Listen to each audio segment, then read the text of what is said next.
বাংলাদেশ ফিলিস্তিনের পাশে সবসময় আছে, ভবিষ্যতেও থাকবে।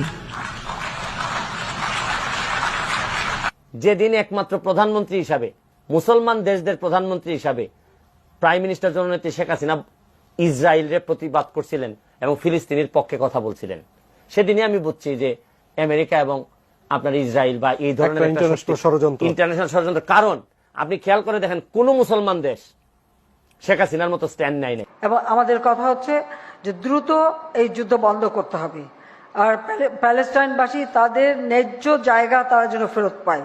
ইতিমধ্যে এক যুদ্ধ থামতে আপনারা দেখেছেন এখন ইসরায়েল যেভাবে আমাদের প্যালেস্টাইনিদের উপরে অত্যাচার শুরু করেছে। ইতিমধ্যে তাদের অনেক জায়গা তো দখলই করে ফেলেছে, আর এখন তো সেটা একটা অবরুদ্ধ অবস্থা। আমার অনুরোধ থাকবে আন্তর্জাতিক পর্যায়ে যে এগুলি বন্ধ করতে হবে। আমি সব সময় যেখানে আমি কথা বলছি, আমি আমার কণ্ঠস্বর আমি প্রতি জায়গায় এর প্রতিবাদ করে যাচ্ছি। কারণ প্যালেস্টাইন তারা তাদের আরব ভূখণ্ডে তাদের জায়গা তারা পাবে, এটা তাদের অধিকার। যারা অনেক সময় মানবতার এত কথা বলে, কিন্তু এ সময় অনেকেই চুপ থাকে কেন? আন্তর্জাতিক বহু সংস্থা এখন আর কথা বলে না কেন? সেটাই আমার প্রশ্ন। যাক, আমরা প্যালেস্টাইনি ভাইদের সাথে সবসময় আছি, আমাদের সাধ্যমতো সব রকম সহযোগিতা আমরা অতীতেও করেছি, এখনো আমরা করে যাচ্ছি, এবং এটা আমরা অবশ্যই করে যাব।